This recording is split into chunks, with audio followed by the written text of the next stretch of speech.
बिबारी नोंनि बुंनाय राव आरो गोसो गोरबोनि अननाया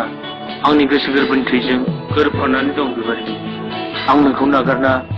बे बुहुमाव थांना थानायानो गोब्राब जागोन बिबारी नंगौ गाबथा आंनि गोसोनि साननायाबो नोंनि बायदिनो नाथाय नङा बिबारी आं नोंखौ फैगौ बैसाग दानावनो जुलि लानाया जाथोंसै आं नोंनो समाय होबाय बिबारी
गाबथा हाखुदाखौ मा बुंनो सानदों नों हाखुदाखु नङा बिबारी आं नोंखौ लांनोसो फैदों मानोना आं नोंखौ हाबा लानोसै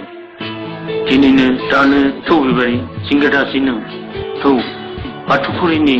बाथौ मन्दिरसिम मा बुंखो नों गाबथा अ नंगौ नामा थौ बिदिब्ला थौ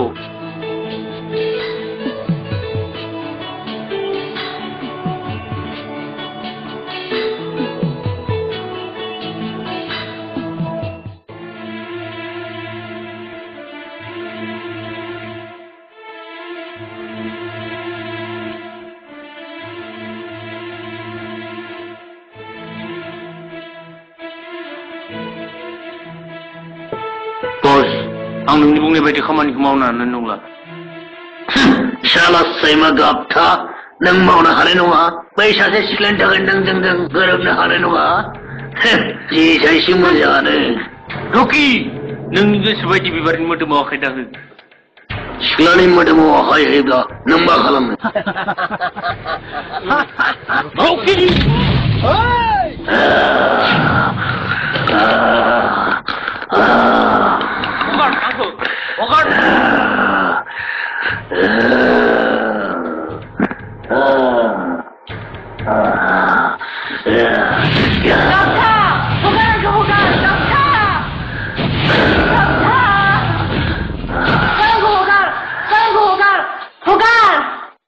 Shalah, angka bukan nengah. Apa di mana?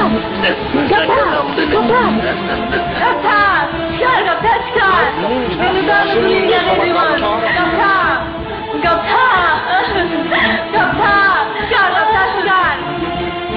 Happy birthday,